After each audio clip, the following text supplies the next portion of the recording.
You felt that Robert Sarnoff wasn't the leader that his father was, although was anybody really. That's right, definitely. You think that hurt the company? Yes, I do.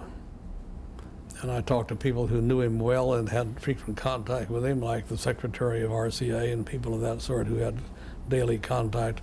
They made the same comments. He was not the general by a long shot. But nobody was the general, really. In some ways, that's an unfair comparison. But he was not what the company needed. Right. Right. The company was approaching the modern era of computers. You talked about computers. It needed somebody to lead them through that computer era. Yes. Yeah. When you would see Zworykin in later years before he died, would he talk about his TV work? What did he make of his TV work? Was he proud of what he helped bring about? I think he was proud of it, but he didn't talk about it much, no. He had other interests. He had this interest in medical matters that I mentioned. He did not solely adhere to TV in his discussions. TV wasn't a problem to be solved, in other words, or a puzzle to be solved? You mean the TV programming?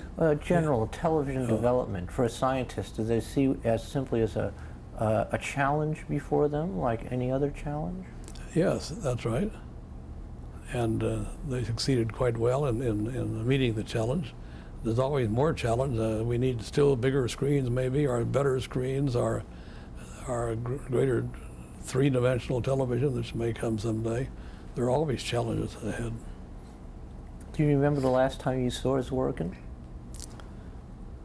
It was before his 86th, I think, birthday, in his residence in Princeton. Was he at peace with his life and content with his life? I think so, yes. He seemed to be. What about Dr. Sarnoff? Would you see him in his later years, and would he at all talk about television? No, I didn't see him in a social way in his later years. He was willing to talk any time about the impact of television on society, and he always had very broad concepts about anything he talked about. And very proud of his work. One time when the president of Caltech asked me to talk to Sarnoff about the need for corporations to increase their donations to universities because the wealthy people were doing it less and less, and the universities needed the money, and they had to get it now from corporations more than from individuals. So I talked to Sarnoff about it, and he immediately said, how about the stockholders? How will I sell it to them? How can I convince them that I should spend more than I am? They think I'm spending too much now sometimes on research or on supporting schools or on what. How can I convince the stockholders to spend more money for schools than I'm now doing? He immediately had the broad concept and then had the broad answer. Did he have trouble convincing the stockholders of RCA about television? Oh, not after there was some progress. One time when one of the perennial complainers came up and arose in a stockholders meeting and complained about the money being spent on research, and Sarnoff pointed out how it had paid off already, the dollars profited are bought already, and how it would benefit the stockholders even more in the future if more were spent on research, and everybody in the audience clapped, and that man sat down. So General Sarnoff believed in research, but he also understood the returns that research would bring. Well, yes, aren't the two pretty much the same? I'm going to tell you a name, and you give me a line or two or something about that person if you recall that person. Elmer Engstrom. Oh, a wonderful person, a Swede, and an excellent engineer, but also an excellent administrator. Eventually he became president of RCA. And I have nothing but a high regard for him and his overall broad abilities. He wasn't a genius, he wasn't an inventor, but he understood many aspects of industry.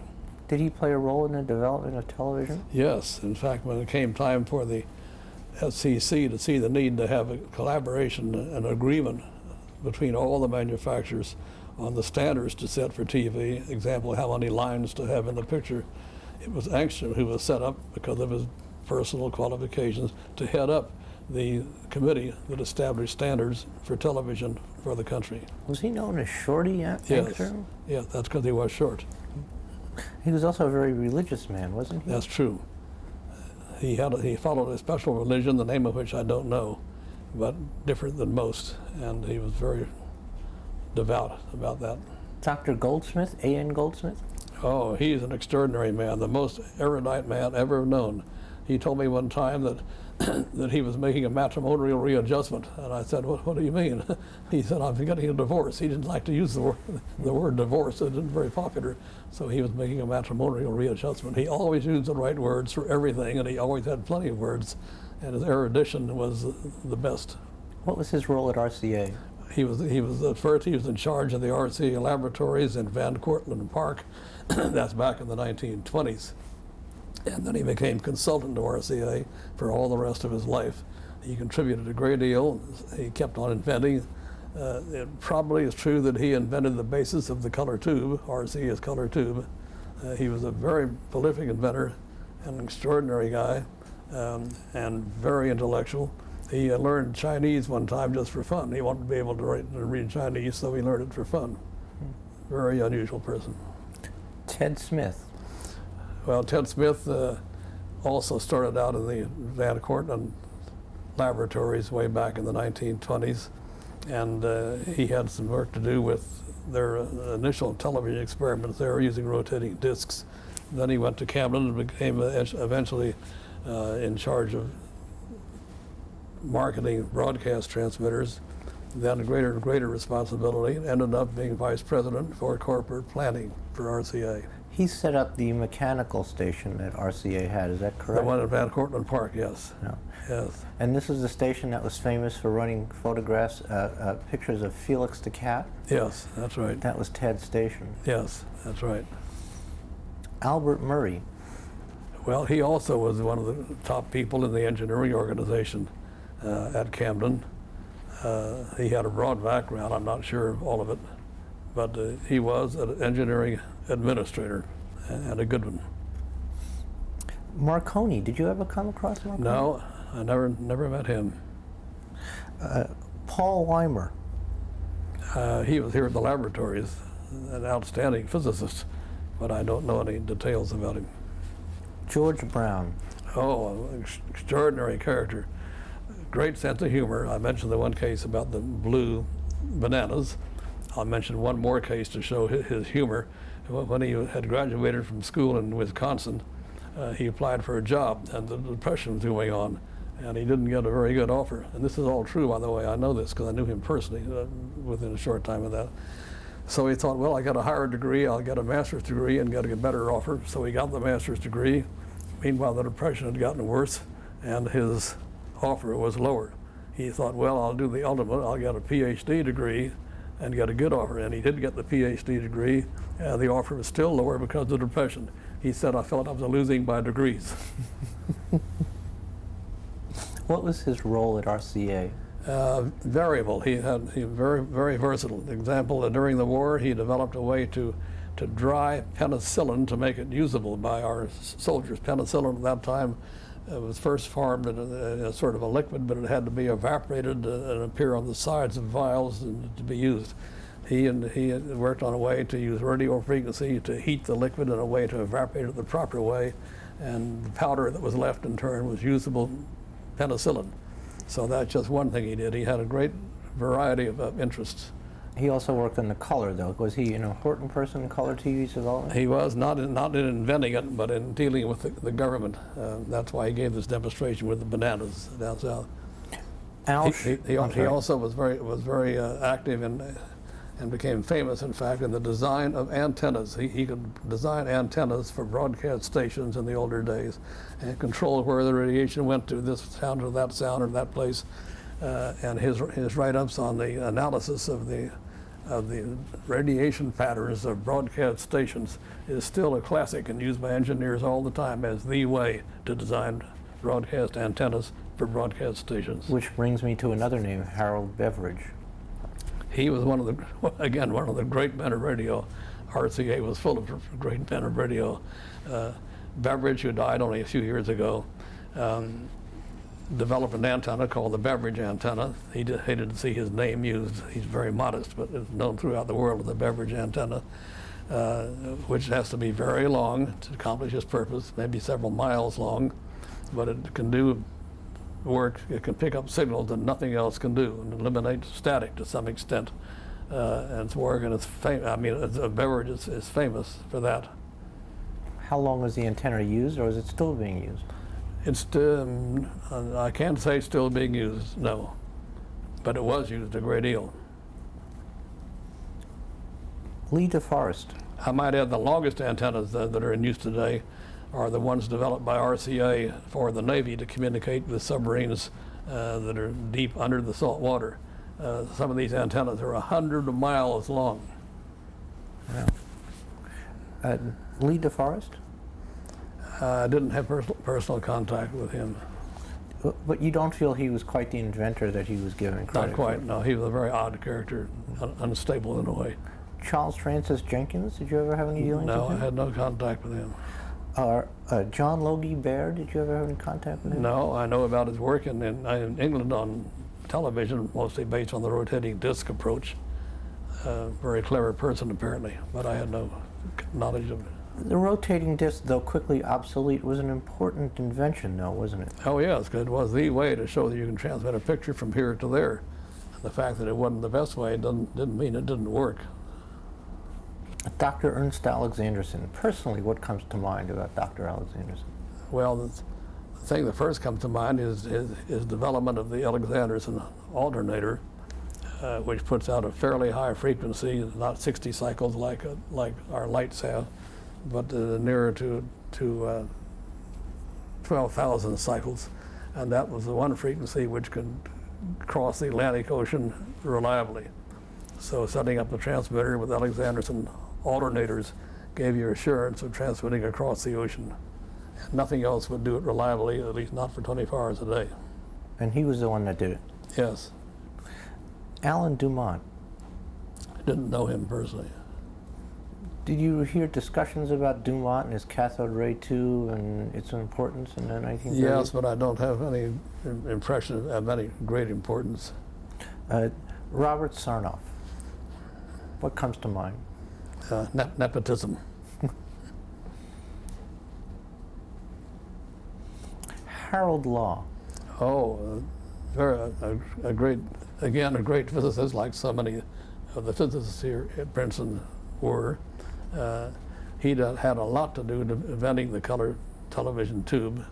A very, very top physicist. And to put that in perspective, the color television battle was really one of the most important technological battles and feats of the century, wasn't it? Yes, that's true. It involves great complexities in how to generate and control the cathode ray beam, how to get the three separate colors in some way, how to have the color appear on the face of the tube in the way of millions of phosphor dots, different colors for different dots, the whole way of how to construct the tube with the extreme precision required, mechanical precision. The mechanical part of the problem was a major part of making a color tube. And Sarnoff really mobilized the forces of RCA. Absolutely, to do and he would have meetings occasionally down here to make sure that all aspects were being covered, and nothing forgotten or shoved off to one side. That's where his overall systems approach, which I mentioned, was invaluable. Al Rose. Oh, he again one of the many top physicists here at Princeton. I don't remember right now what his particular contribution was. It had to do with the pickup tube, and he was. When you talk to him, you have a little trouble following him because he talked in such deep and obtuse technical terms that he's a little bit hard to follow. But I think the image orthicon too, wasn't that his invention? it may have been. He and was it Harley Iams? Was that? Yeah, Harley Iams, yes. Yeah, Harley Iams was another, and they worked together, and he and another of the top physicists. And there was also George Martin, who developed the photomultiplier tube, the principles of which are used in various parts of television. But these were people who also knew how to go have a good time, no? Oh yes, I used to go skiing with them and whatnot. They were most top physicists that I know have also been very good humans, and they liked sports.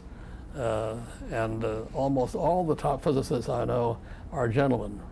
They're polite, they're considerate, not gentlemen in the sense of the way they dress, not the superficial way, but true gentlemen. Most all top physicists are that, and that's very important. They also have a curiosity about the world, no? Yes. Curiosity and ability to think about it and ability to realize how other people think, and in general, all the characteristics that you call being a gentleman. And your curiosity hasn't abated either, has it? Well, not yet. When was the last time you flew an airplane? About 6 years ago. And how old were you? Well, no, let's not get into that because I'm not sure I was very legal when I flew it. Tell us what kind of flying you were doing 6 years ago. I only wanted to do a few stunts once more in my life before stopping, so I got into a couple of barrel rolls and loops. And I used to do that kind of thing at air meets just for fun. Not at paid air meets, but at small air meets. I would put on part of the stunts, inverted flying also, tailspins and whatnot. So you were 86 years old when you were doing this? Yes. Harry Keene? Again, a very top physicist. He was the first one that took advantage of the small size of transistors to put a large number into a small space. And he developed what's called a megacoder, a thing you could carry in your pocket, but it would pick up it would respond to any of a million different signals. If somebody wanted to get hold of Harry Keene and called him on the right frequency, his megacoder would pick it up and would talk. Almost a paging, a forerunner Yeah, of forerunner of paging, that is correct.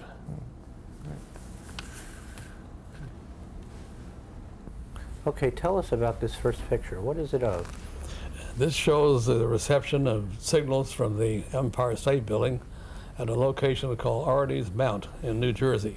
That's a bit of a joke because New Jersey has no mounts or mountains, but it's a little higher ground than the surrounding ground, and therefore could pick up a good signal from the Empire State Building, which was about 65 miles away. Having found that that could be done, we knew that we could install a transmitter at the same location, retransmit the picture, which we did, down to Camden.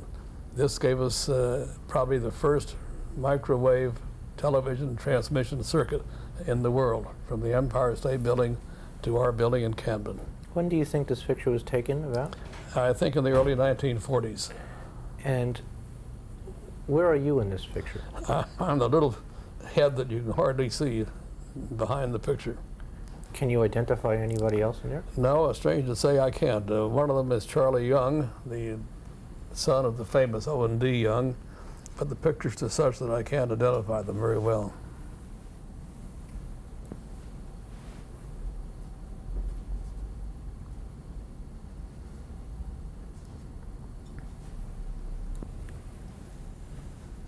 Okay, tell us about this shot. This is the experimental high-power transmitter of WGY, the broadcast station of General Electric Company in Schenectady.